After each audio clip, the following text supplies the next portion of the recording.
Cricket match జరుగుతుంది అంటే India ఆ మ్యాచ్ ఖచ్చితంగా గెలవాలని చెప్పి ప్రతి ఒక్కరు కోరుకుంటారు.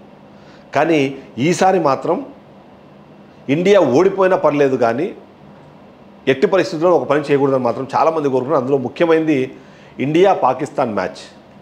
ఇండియా పాకిస్తాన్ మ్యాచ్ ఎప్పుడు జరిగినా సరే పాకిస్తాన్ మీద ఇండియా గెలవాలని అందరూ కోరుకుంటారు. కానీ అది ఆడి గెలవడం కన్నా ఆడకుండా గెలవడము, అందులోనూ గేమ్లో గెలవడం కాదు, ఇండియాకు సంబంధించిన ఇండియన్స్ మనసును గెలవడం కీలకమని మాట్లాడుకున్నారు.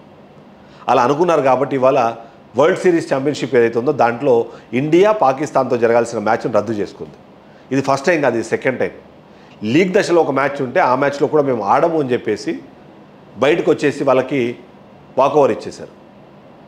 తర్వాత అదృష్టం బాగాలేదు, మరొకసారి సెమీఫైనల్స్లో భారత్ పాకిస్తాన్తో తలపడాల్సిన అవసరం వచ్చినప్పుడు మరొకసారి భారత్ లేదు, భారతదేశానికి సంబంధించిన సార్వభౌమాధికారం కన్నా ఈ గేమ్ మాకు పెద్దది కాదు అని చెప్పేసి మరొకసారి వాకౌవర్ ఇచ్చేశారు. సరే, దానివల్ల పాకిస్తాన్ ఫైనల్స్కి వెళ్ళిందా, ఫైనల్స్లో గెలుస్తుందా, వాళ్ళు వరల్డ్ సిరీస్ ఛాంపియన్స్ అవుతారో లేదన్నది సెకండరీ. కానీ వాళ్ళు అక్కడ వాకౌవర్ ఇవ్వడం ద్వారా భారతదేశంలోని 150 కోట్ల మంది జనాలకు సంబంధించిన మనసును గెలుచుకున్నారని మాత్రం ఖచ్చితంగా చెప్పాలి. ఇందులో మనం చూసాం, మొన్నటికి మొన్న పార్లమెంట్లో భారతదేశానికి సంబంధించి ఆపరేషన్ సింధూర్ మీద చర్చ జరిగితే బీజేపీ నాయకుడు సంబిత్ పాత్రలో ఉంటాడు. ఆయన ఒక మాట బ్రహ్మాండంగా చెప్పాడు. భారతదేశ మీడియాలో మోదీ హీరోగా కనిపిస్తుంటే అదే పాకిస్తాన్ మీడియాలో రాహుల్ గాంధీ హీరోగా కనిపిస్తారు. ఎందుకంటే ఓన్లీ ఒకే ఒక కారణం, ఆపరేషన్ సింధూర్ ఎందుకు జరిగింది, ఎలా జరిగింది అనే దానికన్నా భారతదేశానికి సంబంధించిన ప్రభుత్వ చిత్తశుద్ధిని ప్రశ్నించే క్రమంలో అది పాకిస్తాన్కి లాభం చేకూర్చేలాగా కాంగ్రెస్ పార్టీ మాట్లాడిందన్నదే ఆ సంబిత్ పాత్ర మాట. దీనితోడు అసదుద్దీన్ ఓవైసీని ప్రతి సందర్భంలోనూ మనము ఒక మనతత్వ రాజకీయ పార్టీకి అధినేతగా మనం మాట్లాడుతూ ఉంటాము, ముస్లింలకు పాజిటివ్గా మాట్లాడే ప్రయత్నం చేస్తుంటారని చెప్పి ప్రతి ఒక్కరు విమర్శించుంటారు. కానీ ఆయన పార్లమెంట్లో చేసిన వ్యాఖ్యలు ఏవైతే ఉన్నాయో ఇవాళ మాత్రం అందరూ సెల్యూట్ చెప్పాలనేంత స్థాయికి ఆయన ఎదిగిపోయాడు.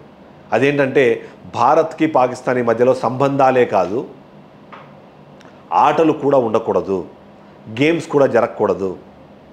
అందులో భాగంగానే ఏదైతే వరల్డ్ ఛాంపియన్షిప్ దాంట్లో భారత టీం ఏదైతే డెసిషన్ తీసుకొని గేమ్ ఆడలేదో గ్రేట్ అని చెప్పింది. భారత్ పాకిస్తాన్ మధ్యలో మ్యాచ్ జరిగితే ఖచ్చితంగా భారతదేశానికి సంబంధించిన లేకపోతే అది ఏదైతే ప్రసార హక్కులు తీసుకుందో దాని టీఆర్పీ టాప్ లెవెల్లో ఉంటుంది, కోట్లాది రూపాయలు సంపాదిస్తారు. అందులో అన్నే కోట్ల రూపాయలు భారతదేశానికి కూడా ట్యాక్స్ రూపంలో వస్తుంది.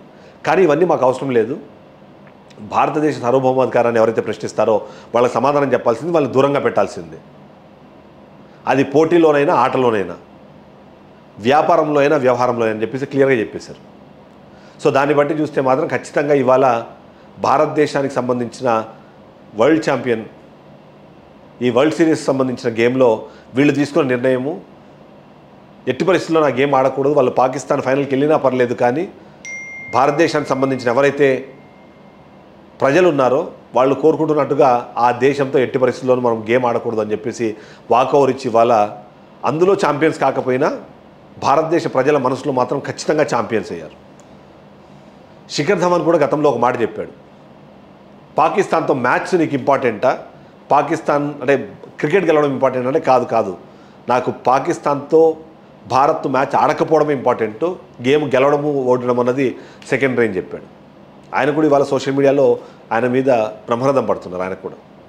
సో ఆ విధంగా చూసినప్పుడు ఖచ్చితంగా ఒక్కొక్క డెసిషను గేమ్లో ఓడిపోయిన ప్రజల మనసులో మాత్రం గెలుస్తుంది అనే దానికి చిన్న ఎగ్జాంపుల్గా అయితే మనం ఈ ఇన్సిడెంట్ని చెప్పాల్సిన అవసరం ఉంది. Thank you.